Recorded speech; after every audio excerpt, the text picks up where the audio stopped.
Et si je vous disais que tout ce que vous avez appris sur la prière est faux? Croyez-moi, la plupart des gens prient d'une manière complètement fausse. Mais voici la vérité choquante. Dieu préfère vos prières imparfaites et authentiques aux prières mémorisées et nettes. Dans les prochaines minutes, vous découvrirez comment transformer votre vie spirituelle et obtenir des résultats étonnants grâce à la prière. Et le meilleur? Je vais vous révéler le secret que Jésus avait l'habitude d'avoir ses prières toujours exaucées. Ne perdez pas une seconde de cette vidéo, car à la fin, nous prierons ensemble une prière puissante qui peut tout changer pour vous. Inscrivez-vous maintenant et sonnez la cloche pour ne manquer aucun secret sur le pouvoir transformateur de la prière. Votre vie spirituelle ne sera plus jamais la même. Vous savez, il y a des gens qui pensent que prier, c'est comme réciter une recette de gâteau. Mais laissez-moi vous dire un secret. La prière que Jésus nous a enseignée est bien plus que cela. C'est comme avoir une conversation intime avec notre Père Céleste, l'une de celles qui réchauffe le cœur. Dans Matthieu 6,6, Jésus nous donne un précieux indice. Mais quand tu pries, entre dans ton cabinet et, fermant ta porte, prie ton Père qui est dans le secret. Et ton Père qui voit dans le secret te rendra publiquement. Imaginez, vous, dans votre coin spécial, épanchant votre cœur devant Dieu. N'est-ce pas incroyable? C'est à ce moment-là que les vrais miracles se produisent. Comme le dit le psalmiste dans le psaume 62,8, « Ayez confiance en lui, peuple en tout temps. Épanche ton cœur devant lui. » Et regardez, il n'est pas nécessaire que ce soit un endroit chic. Il peut s'agir de votre chambre, de la cuisine, ou même de ce coin de la cour arrière où vous aimez séjourner. Maintenant, parlons de quelque chose d'important. Dieu ne se soucie pas du nombre de mots que vous utilisez. Dans Matthieu 6,7, Jésus met en garde. « Et quand tu pries, n'utilise pas de vaines répétitions, comme le font les païens, qui pensent qu'ils seront exaucés pour beaucoup de paroles. C'est comme s'ils disaient « Hé, détends-toi, vous n'avez pas besoin de faire un discours, il ne me parle qu'avec son cœur. » Et vous savez ce qui est le plus incroyable? Dieu vous connaît mieux que quiconque. Comme il est dit dans le psaume 139, 4. « S'il n'y a pas une parole sur ma langue, voici, Seigneur, tu sais tout. » Alors pourquoi ne pas être totalement sincère? Si vous êtes heureux, dites-le lui. Si vous êtes triste, défoulez-vous. Êtes-vous en colère? Vous pouvez aussi parler. Dieu est assez grand pour gérer toutes nos émotions. Vous vous souvenez de l'histoire d'Élie sur le mont Horeb? Dans 1 Roi 19, 11, 12, Dieu n'était ni dans le vent fort, ni dans le tremblement de terre, ni dans le feu. Il était dans le murmure d'une brise légère. Parfois, nous pensons que nous devons crier pour que Dieu l'entende. Mais en fait, il est proche, attendant cette conversation douce, de cœur à cœur. Et regardez comme c'est merveilleux. Quand nous apprenons à être authentiques avec Dieu, cela déborde dans toute notre vie. C'est comme il est dit dans Proverbe 4, 23. « Par-dessus tout ce qui doit être gardé, garde ton cœur, car c'est de lui que viennent les sources de la vie. » Quand vous êtes réel avec Dieu, il est plus facile d'être réel avec tout le monde. C'est un véritable exercice de liberté. Vous voulez un conseil pour commencer? Essayez ceci. Avant de prier, respirez profondément et rappelez-vous ce que Jésus a dit dans Jean 15, 15. « Je ne vous appelle plus serviteur, parce qu'un serviteur ne sait pas ce que fait son maître. Mais je vous ai appelé ami, car tout ce que j'ai entendu de mon Père, je vous l'ai fait connaître. Vous êtes l'ami de Dieu. Parlez-lui comme vous parleriez à un ami cher. Et ne vous inquiétez pas d'être parfait. Dieu n'attend pas un discours répété. Il veut vous écouter tel que vous êtes.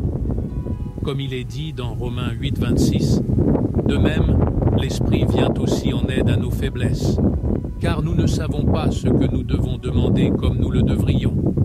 Mais l'Esprit lui-même intercède pour nous avec des gémissements trop profonds pour être exprimés. Alors, La prochaine fois que vous prierez, pourquoi ne pas commencer par un simple « Salut, papa ». Cette intimité avec Dieu est ce qui fait toute la différence.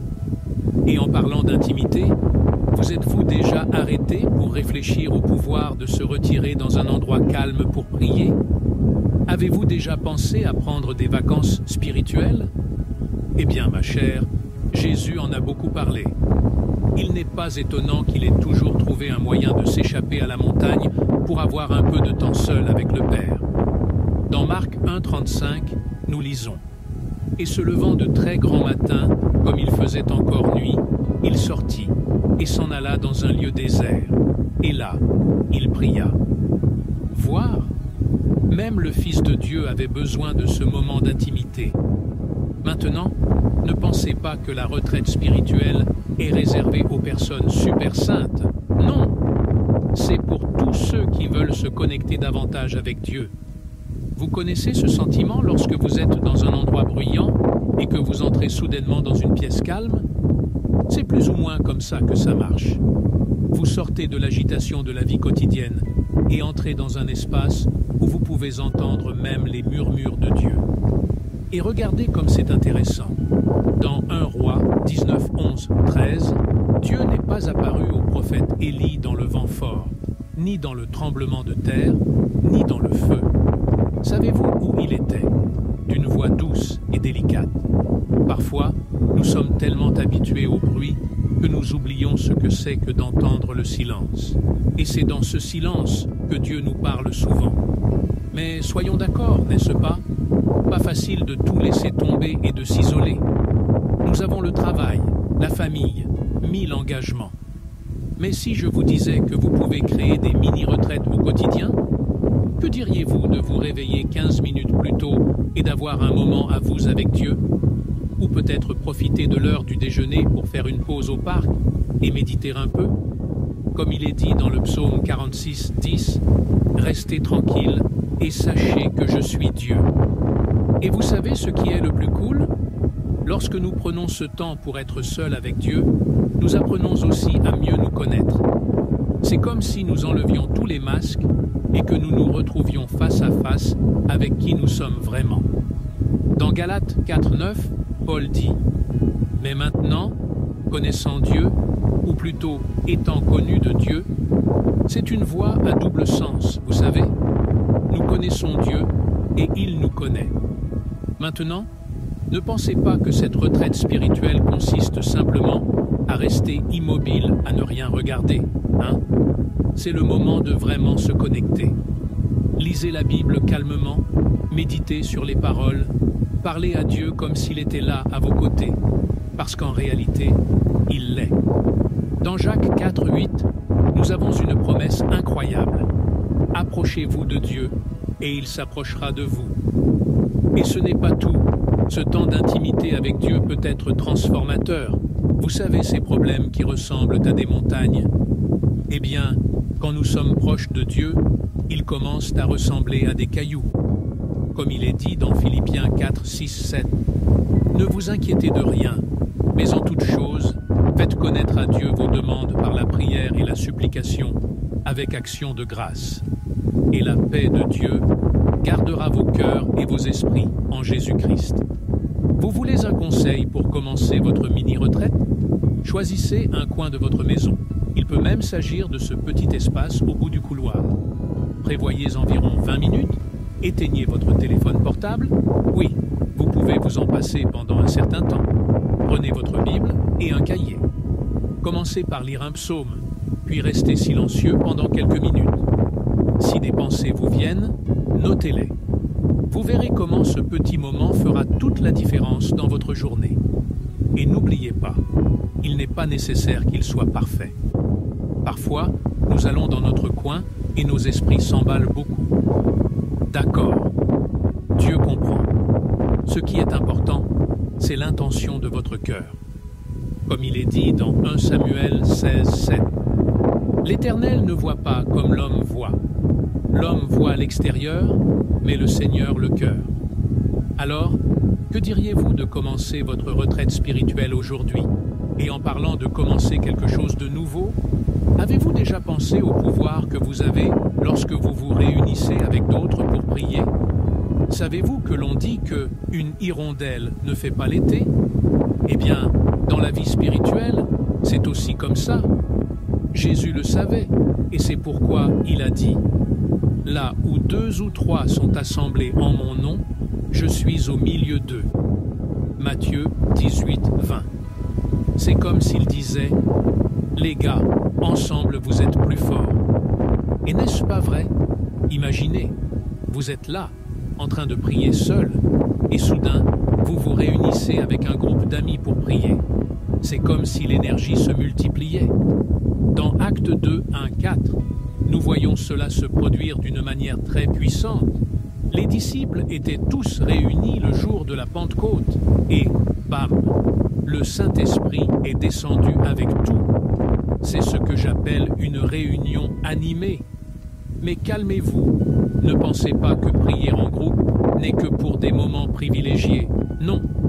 Dans l'Église primitive, c'était une chose quotidienne. Dans Actes 2, 42, nous lisons « Et ils persévéraient avec constance dans la doctrine des apôtres, et dans la communion, et dans la fraction du pain, et dans les prières. » Voir, prier ensemble était tout aussi important que de manger ensemble. Et ce n'est pas tout. Lorsque nous prions en communauté, nous apprenons à nous soucier davantage des autres. C'est comme un exercice d'empathie, vous voyez? Dans Galates 6.2, Paul dit « Portez les fardeaux les uns des autres, et ainsi vous accomplirez la loi de Christ. » Lorsque vous priez pour le problème de votre frère, vous portez un peu de son poids. Et c'est trop beau. Maintenant, n'allez pas penser que prier en groupe n'est que demander, demander et demander. C'est aussi un moment de louange et de gratitude collective. Vous vous souvenez de l'histoire de Paul et Silas en prison?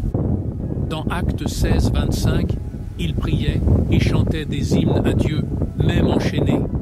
Et savez-vous ce qui s'est passé? Un tremblement de terre a ouvert toutes les portes de la prison. C'est ce que j'appelle un éloge puissant. Et vous savez ce qui est le plus cool? Lorsque nous prions ensemble, nous commençons à mieux comprendre le cœur de Dieu pour la communauté. Dans Éphésiens 4.3, Paul nous encourage à conserver l'unité de l'esprit par le lien de la paix. Prier ensemble, c'est comme accorder tout le monde à la même fréquence divine. C'est trop puissant. Mais alors, comment pouvons-nous commencer à prier davantage en communauté? Et si on commençait petit? Appelez votre ami ou voisin pour qu'ils prennent un café et prient ensemble. Ou peut-être créer un groupe de prière au travail, à l'heure du déjeuner. Dans Jacques 5,16, nous avons une promesse incroyable. Confessez-vous vos péchés les uns aux autres et priez les uns pour les autres, afin que vous soyez guéris. La prière faite par un homme juste est d'une grande utilité dans ses effets. Et ne vous inquiétez pas si, au début, cela semble gênant ou inconfortable. C'est normal. Même les disciples ont dû apprendre. Rappelez-vous quand ils ont demandé à Jésus « Seigneur, apprends-nous à prier ». Luc 11.1. Eh bien, tout le monde commence quelque part.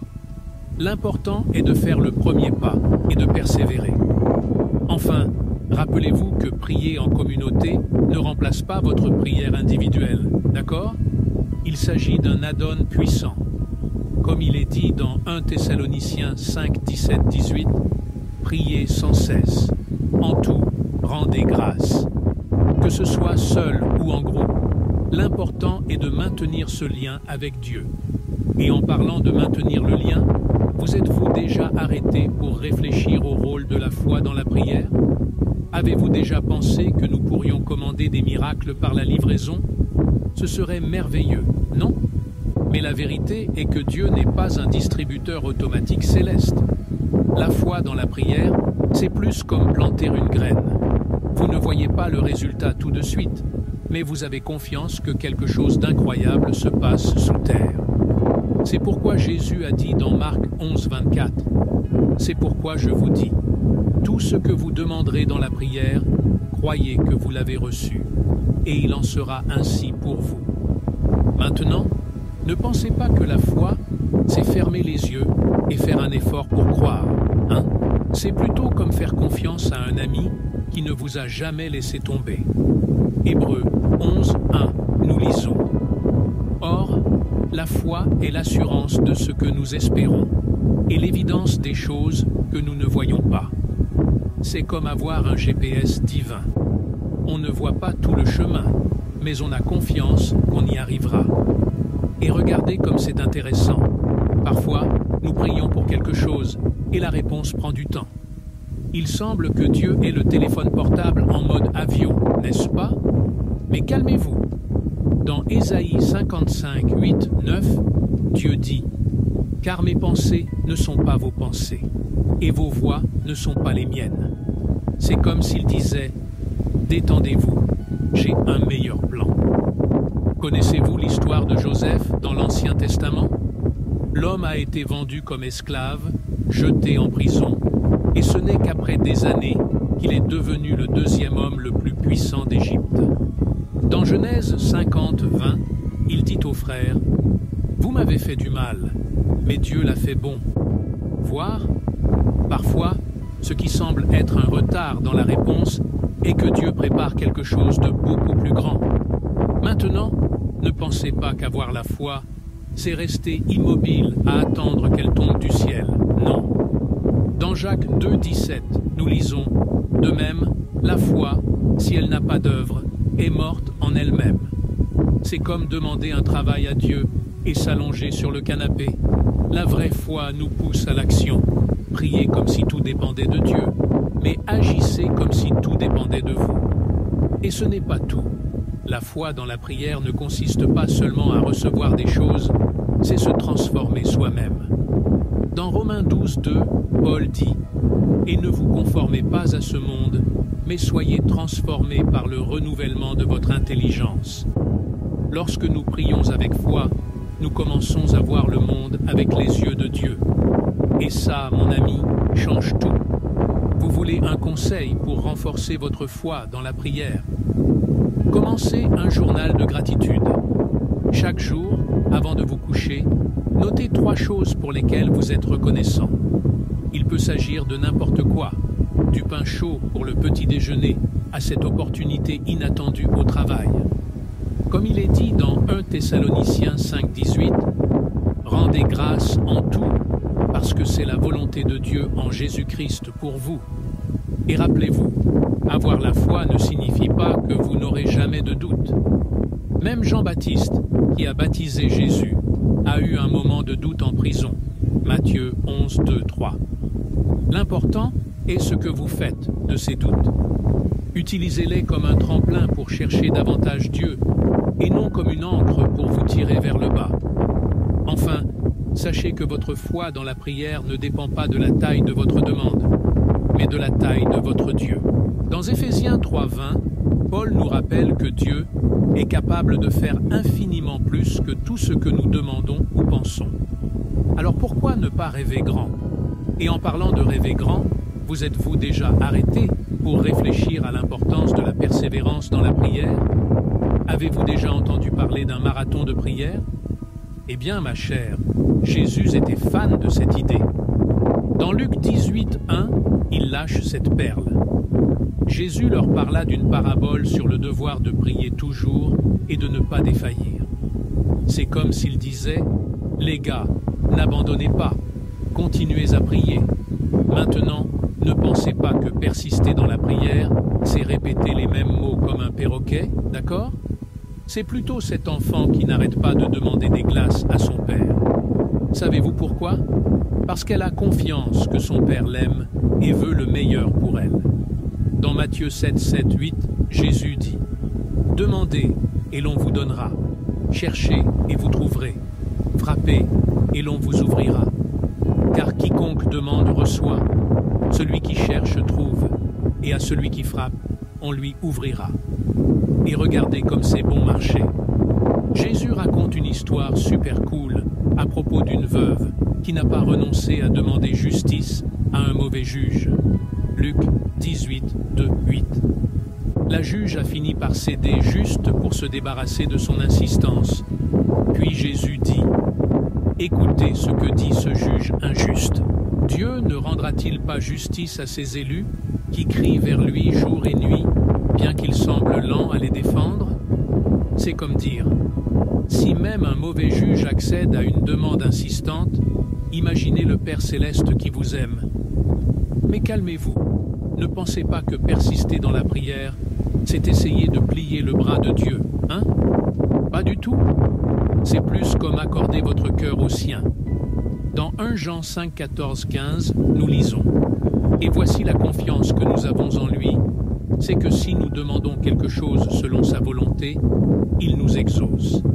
Et si nous savons qu'il nous entend dans tout ce que nous demandons, nous savons que nous avons obtenu les demandes que nous lui avons faites. » Vois, la clé est d'aligner nos demandes sur la volonté de Dieu.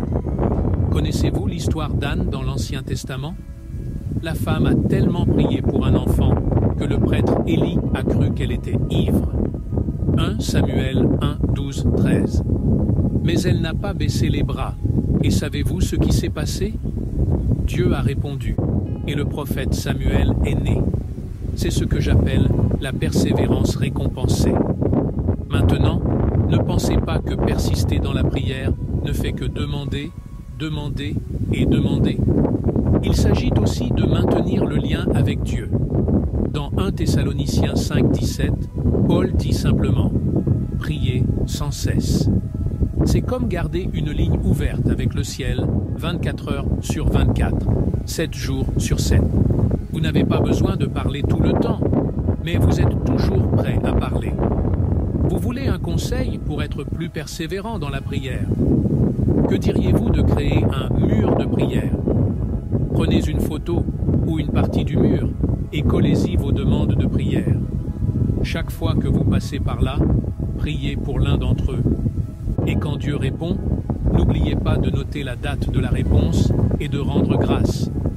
Comme il est dit en Colossiens 4, 1 au 2, persévérez dans la prière, veillant sur elle avec des actions de grâce. Et rappelez-vous, persister ne signifie pas que vous doutez de Dieu. Au contraire, c'est un acte de foi. Dans Hébreux 11, 6, nous lisons « Sans la foi, il est impossible de plaire à Dieu, car celui qui vient à Dieu doit croire qu'il existe et qu'il est le rémunérateur de ceux qui le cherchent diligemment. » Persister, c'est dire « Dieu, j'ai tellement confiance en toi que je vais continuer à frapper à cette porte jusqu'à ce que tu l'ouvres. » Enfin, sachez que votre persévérance dans la prière n'est pas vaine. Dans Galates 6, 9, Paul nous encourage « Et ne nous lassons pas de faire le bien, car nous moissonnerons au temps convenable, si nous ne perdons pas courage. » Alors, mon ami, n'abandonnez pas. Continuez à prier, continuez à chercher, continuez à frapper. Et en parlant de chercher, vous êtes-vous déjà arrêté pour réfléchir à la façon d'aligner vos prières sur le royaume de Dieu? Vous connaissez ce sentiment de toujours courir après sa queue, d'essayer de gérer 1000 choses en même temps? Eh bien, mon peuple, nous sommes parfois tellement concentrés sur nos propres préoccupations que nous oublions la situation dans son ensemble. C'est là qu'intervient l'idée folle de Jésus de chercher d'abord le royaume de Dieu. Cela semble à contre-courant, n'est-ce pas? Mais calmez-vous, on va le démêler. Imaginez, vous êtes là, en train de faire votre liste de demandes à Dieu. Monsieur, donnez-moi une nouvelle voiture, une promotion au travail, un coup de cœur qui me remarque. Et puis Jésus arrive et dit « et si nous changions d'orientation ?» C'est comme s'il disait « Détendez-vous, je connais vos besoins. Mais que diriez-vous de voir plus grand? Chercher le royaume de Dieu, c'est comme prendre du recul dans la vie et voir le plan global de Dieu. Mais calmez-vous. Ne pensez pas que chercher le royaume, c'est rester à genoux toute la journée à prier. Non, il s'agit plutôt d'aligner nos priorités sur celles de Dieu. C'est comme quand vous jouez au football. Vous ne regardez pas seulement le ballon, n'est-ce pas? Vous regardez tout le terrain, vos coéquipiers. Dans la prière, c'est la même chose. nous regardons le plan de Dieu dans son ensemble. Et vous savez ce qui est le plus cool? Lorsque nous commençons à prier ainsi, en nous concentrant sur le royaume, les choses commencent à avoir plus de sens. Ce problème au travail, c'est peut-être l'occasion de montrer l'amour de Dieu à nos collègues. La difficulté financière? Qui sait? Peut-être est-il temps d'apprendre à faire davantage confiance à Dieu. C'est comme si nous avions acquis une nouvelle perspective pour la vie. Maintenant, ne pensez pas que la recherche du royaume est réservée aux personnes super saintes. Non, c'est pour tous ceux qui veulent voir la volonté de Dieu se produire, ici et maintenant. Il peut s'agir de petits gestes de gentillesse, de pardonner à quelqu'un qui vous a blessé, ou même de mieux prendre soin de la planète. Tout cela, c'est chercher le royaume, vous savez? C'est de faire une différence dans le petit morceau du monde que Dieu vous a confié. Et ce n'est pas tout. Lorsque nous prions en nous concentrant sur le royaume, nous commençons à voir des miracles se produire. Je ne parle pas seulement de remèdes et de grandes choses, bien que cela arrive aussi.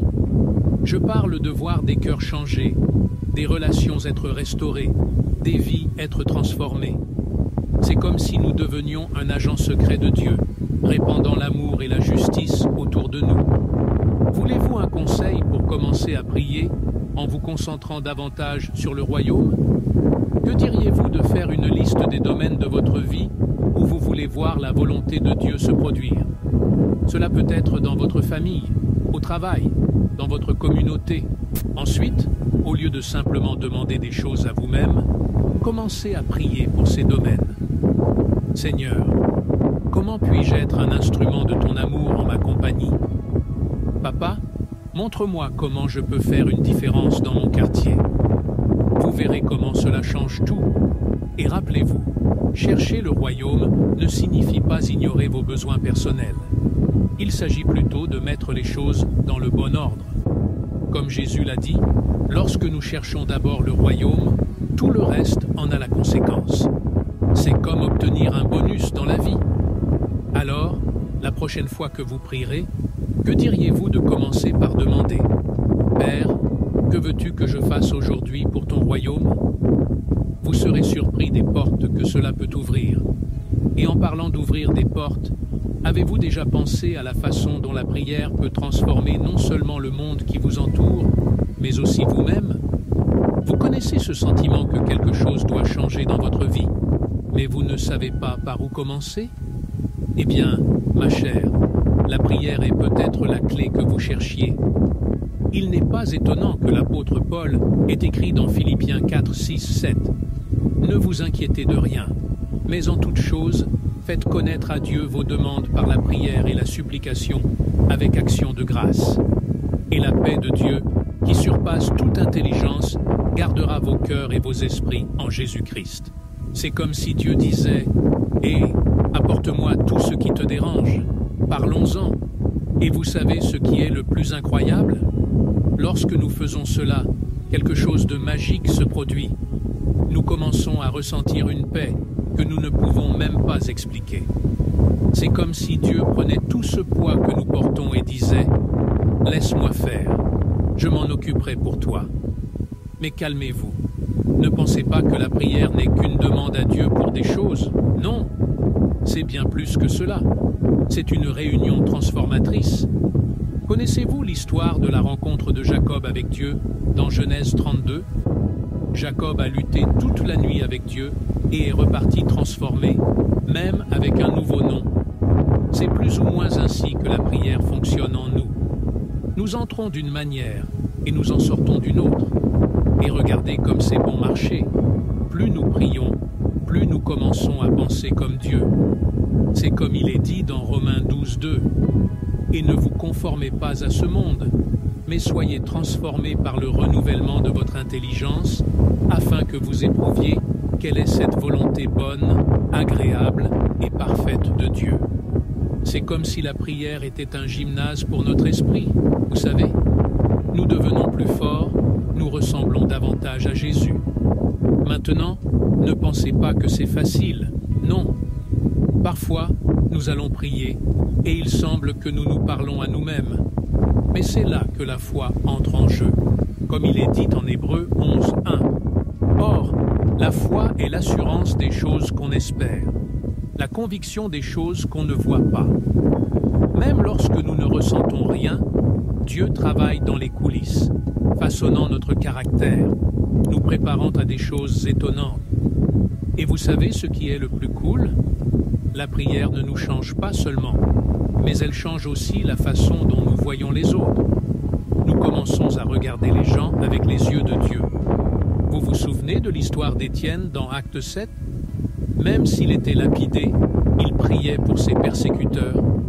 C'est une vraie transformation, mon ami. Vous voulez un conseil pour commencer ce voyage de transformation? Que diriez-vous de faire un journal de prière? Chaque jour, avant de s'endormir, il écrit ses prières. Il peut s'agir de remerciements, de demandes, de tout ce qui vient au cœur. Et au bout d'un moment, il y retourne et le relit. Vous serez étonné de voir combien de choses Dieu a faites dans votre vie. Et il se souvient, la transformation est un processus. Cela ne se fait pas du jour au lendemain. Comme il est dit dans 2 Corinthiens 3:18, « Et nous tous, face découverte, contemplant comme dans un miroir la gloire du Seigneur, nous sommes changés à son image, de gloire en gloire, comme par le Seigneur l'Esprit. » C'est un peu tous les jours, vous savez. Mais à la fin, quand vous regardez en arrière, vous verrez à quel point les choses ont changé. Alors, êtes-vous prêt pour cette aventure de transformation par la prière? Parce que, laissez-moi vous le dire, il y a un autre aspect de la prière qui est tout aussi puissant. Vous connaissez ce sentiment d'être dans une bataille invisible? Eh bien, ma chère, ce n'est pas seulement votre impression. L'apôtre Paul a déjà dit dans Éphésiens 6:12, « Car nous ne luttons pas contre la chair et le sang, mais contre les principautés, contre les puissances, contre les princes des ténèbres de ce monde, contre la méchanceté spirituelle dans les lieux célestes. » Ouf! Ça ressemble à quelque chose d'un film, non? Mais c'est réel, et la prière est notre arme secrète dans cette bataille. Jésus le savait, et c'est pourquoi il a inclus cette phrase puissante dans le Notre Père. Ne nous induis pas en tentation, mais délivre-nous du mal. Matthieu 6:13. C'est comme s'il nous donnait un bouclier spirituel. Imaginez, chaque fois que vous priez cela, c'est comme si vous revêtiez une armure invisible. Cool, non? Maintenant, ne pensez pas qu'il s'agit simplement de répéter ces mots comme s'il s'agissait d'une formule magique, hein? La prière de protection est bien plus que cela. C'est reconnaître que nous avons besoin de Dieu pour faire face aux pièges de la vie. Comme il est dit dans le psaume 91, 1-2. Celui qui habite dans le lieu secret du Très-Haut se reposera à l'ombre du Tout-Puissant. Je dirai du Seigneur, il est mon Dieu, mon refuge, ma forteresse, et en lui j'aurai confiance. Et voyez comme c'est incroyable. La prière non seulement nous protège, mais elle nous fortifie aussi. Vous vous souvenez de l'histoire de Daniel dans la fosse aux lions? Dans Daniel 6:10, nous voyons que même s'il savait qu'il allait être jeté aux lions, il a continué à prier 3 fois par jour. Résultat, les lions se sont transformés en chatons en sa présence. Il y a un gars qui connaissait le pouvoir de la prière, de la protection. Mais soyons d'accord, n'est-ce pas? Il n'est pas toujours facile de se rappeler de prier lorsque le virus attrape. C'est là qu'intervient l'habitude de la prière quotidienne. Que diriez-vous de commencer la journée en demandant une protection? Quelque chose comme « Père, protège-moi aujourd'hui de tout mal. Donne-moi le discernement pour reconnaître les pièges de l'ennemi. » C'est aussi simple que cela. Comme il est dit dans Jacques 4:7, « Soumettez-vous donc à Dieu, résistez au diable, et il s'enfuira loin de vous. » Et vous savez ce qui est le plus cool? La prière de protection n'est pas seulement pour nous, non. Nous pouvons et devrions prier pour les autres aussi. Imaginez le pouvoir d'une mère priant pour ses enfants ou d'un ami priant pour l'autre. Dans Colossiens 4:3, Paul demande « Priez aussi ensemble pour nous. » afin que Dieu nous ouvre la porte de la parole, afin que nous parlions du mystère de Christ. C'est une chaîne de biens, littéralement. Maintenant, ne pensez pas que prier pour être protégé signifie que vous n'aurez plus jamais de problème, d'accord? La vie continue d'avoir ses hauts et ses bas. La différence, c'est qu'avec la prière, nous faisons face à tout cela avec Dieu de notre côté. Comme il est dit dans Ésaïe 41:10, « N'aie pas peur, car je suis avec toi. Ne vous effrayez pas, car je suis votre Dieu. Je te fortifie, je t'aide et je te soutiens de la main droite de ma justice. » Vous voulez un conseil pratique? Que diriez-vous de créer un bouclier de prière pour votre journée? Avant de quitter la maison, touche chaque partie de ton corps et prie. Seigneur, protège mes yeux pour voir ce qui est bon, mes oreilles pour entendre la vérité, ma bouche pour dire des paroles de vie, et ainsi de suite. Cela peut paraître un peu fou au début, mais croyez-moi, ça fait toute la différence. Et rappelez-vous, la prière de protection ne concerne pas la peur du mal, mais la confiance en la puissance de Dieu. Comme il est dit en 2 Timothée 1:7, « Car Dieu ne nous a pas donné un esprit de crainte, mais un esprit de force, d'amour et de bon sens. » Alors, la prochaine fois que vous sentirez des papillons dans votre estomac, que diriez-vous de transformer cette peur en prière? Après tout, avec Dieu de notre côté, qui peut être contre nous? Et en parlant d'être de notre côté, vous êtes-vous déjà arrêté pour réfléchir au pouvoir du pardon dans la prière? Pouvez-vous imaginer si nous avions un bouton « Reset » à vie? Eh bien, ma chère, la prière pour le pardon est plus ou moins cela.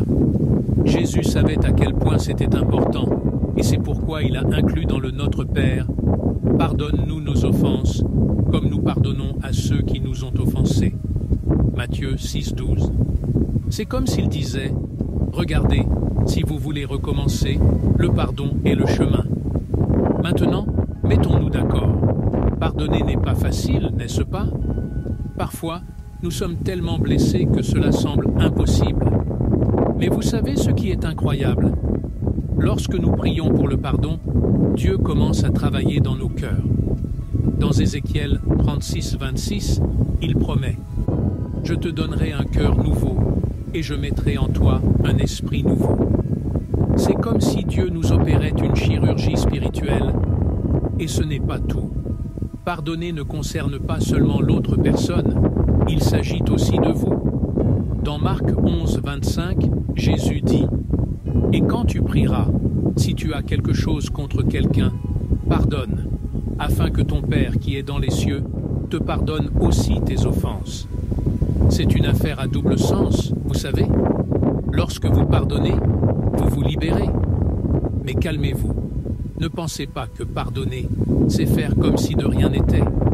C'est un processus, parfois douloureux. Vous vous souvenez de l'histoire de Joseph dans l'Ancien Testament? Ses frères l'ont vendu comme esclave. Mais des années plus tard, il a dit « En fait, tu voulais du mal contre moi, mais Dieu l'a fait bon. » Genèse 50:20. C'est le vrai pardon. Et vous savez ce qui est le plus incroyable? Lorsque nous pardonnons, nous ressemblons davantage à Dieu. En Colossiens 3:13, Paul nous encourage. Supportez-vous les uns les autres et pardonnez-vous les uns aux autres, au cas où quelqu'un aurait quelque chose à reprocher à un autre. Comme le Seigneur vous a pardonné, pardonnez-vous aussi. C'est comme si nous imitions Dieu lui-même.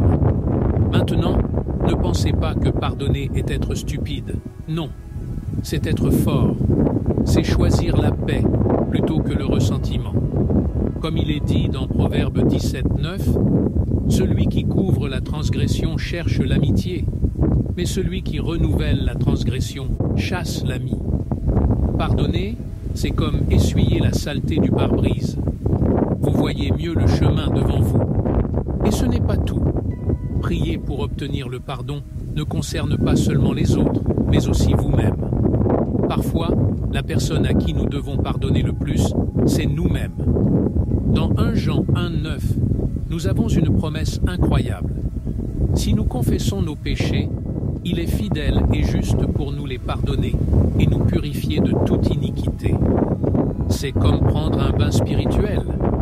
Vous voulez un conseil pour commencer à pratiquer le pardon? Que diriez-vous de faire une liste de personnes à qui vous devez pardonner, y compris vous-même, et de commencer à prier pour elles? Il n'est pas nécessaire que ce soit quelque chose d'élaboré. Cela peut être quelque chose d'aussi simple que « Seigneur, aide-moi à pardonner à un tel. Je ne peux pas le faire seul, mais je sais qu'avec sa grâce, c'est possible. » Et rappelez-vous, le pardon est un processus, pas un événement. Soyez patient avec vous-même. Enfin, sachez que lorsque vous pardonnez, vous ne dites pas que ce qui s'est passé était correct. Vous dites que vous n'allez pas le laisser contrôler votre vie. Comme il est dit dans Éphésiens 4, 31-32, « Débarrassez-vous de toute amertume, de toute indignation, de toute colère, de toute clameur et de toute calomnie et de toute méchanceté. Soyez bons et compatissants les uns envers les autres. Pardonnez-vous les uns aux autres, comme Dieu vous a pardonné en Christ. » Et en parlant du Christ, vous êtes-vous déjà arrêté pour réfléchir à la façon dont nos prières peuvent glorifier Dieu? Vous connaissez ce sentiment lorsque vous faites quelque chose d'incroyable et que vous voulez le dire à tout le monde? Eh bien, la prière, c'est un peu comme ça. Mais au contraire, c'est nous qui reconnaissons à quel point Dieu est incroyable. Dans Jean 14, 13, Jésus lâche cette perle. « Et tout ce que vous demanderez en mon nom, je le ferai, afin que le Père soit glorifié dans le Fils. » C'est comme s'il disait, « Les gars, quand vous priez, c'est un spectacle de Dieu pour le monde. » Maintenant, ne pensez pas que glorifier Dieu, c'est simplement chanter des louanges le dimanche, hein? C'est bien plus que cela. En 1 Corinthiens 10, 31, Paul dit « C'est pourquoi, soit que vous mangiez, soit que vous buviez, soit que vous fassiez quoi que ce soit, faites tout pour la gloire de Dieu. » Vois, même ce café du matin peut être un moment pour glorifier Dieu. Et regardez comme c'est bon marché. Lorsque nous prions dans le but de glorifier Dieu, nous commençons à voir des miracles se produire. Vous vous souvenez de l'histoire d'Élie sur le mont Carmel? Dans 1 Roi 18, 36, 37, il prie « Réponds-moi, Éternel, réponds-moi, afin que ce peuple sache que toi, ô Éternel, tu es Dieu et que tu as rabaissé son cœur. » Et boum, Dieu a envoyé le feu du ciel. C'est ce que j'appelle une prière puissante. Mais calmez-vous. Vous n'avez pas besoin de demander le feu du ciel pour glorifier Dieu. Non. Parfois, c'est dans les petites choses que nous exaltons le plus son nom. Dans Matthieu 5, 16, Jésus enseigne « Que ta lumière brille ainsi devant les hommes, afin qu'ils voient tes bonnes œuvres et qu'ils glorifient ton Père qui est dans les cieux. » Voir, même un simple acte de bonté peut être une prière qui glorifie Dieu. Et ce n'est pas tout. Lorsque nous prions pour glorifier Dieu, nous finissons par nous aligner sur son dessein. C'est comme si vous écoutiez une radio. Soudain, vous commencez à entendre la mélodie que Dieu est en train de jouer. Romains 8, 28, lisons. « Nous savons que toutes choses concourent au bien de ceux qui aiment Dieu, de ceux qui sont appelés selon son dessein. » Incroyable, non? Maintenant, ne pensez pas que glorifier Dieu dans la prière, c'est simplement demander de grandes choses. Non. Parfois, il s'agit de reconnaître sa grandeur dans des choses simples. Dans le psaume 19, 1, David s'exclame « Les cieux annoncent la gloire de Dieu, et le firmament montre les œuvres de ses mains. » Que diriez-vous de commencer votre prière en admirant le coucher de soleil ou le chant des oiseaux? Voulez-vous un conseil pour commencer à prier en vous concentrant davantage sur la glorification de Dieu? Essayez ceci. Avant de demander quoi que ce soit, commencez par remercier et reconnaître qui est Dieu.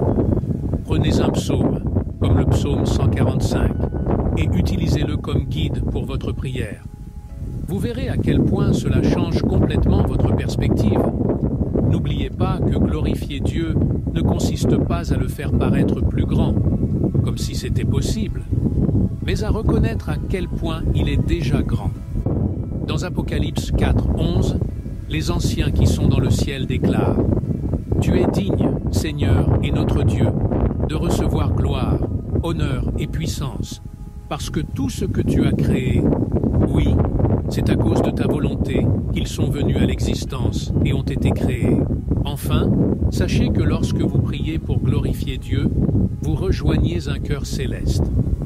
Dans Apocalypse 5:13, Jean a une vision incroyable.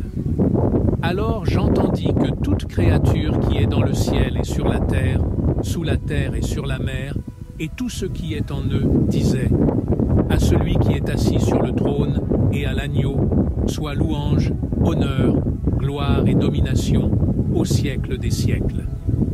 Alors, que diriez-vous de faire partie de cette symphonie universelle de louanges à travers votre prière? Père céleste, glorieux et merveilleux, je viens devant ton trône de grâce avec un cœur ouvert et sincère. Seigneur, tu connais chaque détail de ma vie, chaque pensée de mon cœur. Comme ta parole le dit dans le psaume 139, avant même qu'un mot ne soit sur ma langue, tu le sais complètement. Père, je te remercie de pouvoir venir à toi comme un ami, comme Jésus nous l'a enseigné. Merci de m'appeler un ami, de me donner un accès direct à ton cœur. Seigneur, répands sur moi ta puissante onction qui transforme les vies et renouvelle les esprits. Dieu, j'en appelle à ta présence dans tous les domaines de ma vie. Tout comme tu n'étais pas dans le vent fort, ni dans le tremblement de terre, ni dans le feu, mais dans la brise douce, je te demande de parler à mon cœur en ce moment. Puissé-je entendre ta petite voix douce qui me guide dans tous mes chemins. Père, je remets entre tes mains tous mes soucis, y compris mes finances. Tu es le Dieu de toute provision, et j'ai confiance que tes bénédictions financières couleront dans ma vie selon ta volonté. Aide-moi à être un bon intendant des ressources que tu me confies. Saint-Esprit, intercède pour moi avec des gémissements trop profonds pour être exprimés, comme il est dit dans Romains 8:26. Là où je ne sais pas comment prier, tu connais la volonté parfaite du Père. Guide-moi en toute vérité et justice. Seigneur, je te demande d'ouvrir les portes du ciel et de déverser tes abondantes bénédictions sur moi et ma famille. Que tes bénédictions financières se manifestent dans ma vie, non pour ma gloire, mais pour l'expansion de ton royaume. Au nom de Jésus, je déclare que je suis plus qu'un conquérant. Que ta grâce et ta faveur m'accompagnent tous les jours de ma vie. Amen. Pleurage. Quel est le pouvoir de la prière authentique, n'est-ce pas? Si vous avez senti votre cœur brûler en lisant cette prière, sachez que ce n'est que le début. Dieu a beaucoup plus à vous révéler sur la puissance de la prière sincère et transformatrice. Voulez-vous continuer sur ce chemin d'intimité avec Dieu et découvrir comment il peut faire des miracles dans votre vie, y compris dans vos finances? Alors, ne perdez pas de temps. Cliquez maintenant sur le bouton « S'abonner » et activez la cloche de notification. De cette façon, vous ne manquerez aucune vidéo sur la façon de vous connecter profondément avec Dieu par la prière. Rappelez-vous, chaque inscription est une graine plantée dans le royaume de Dieu. Poursuivons ensemble ce voyage de foi et de transformation.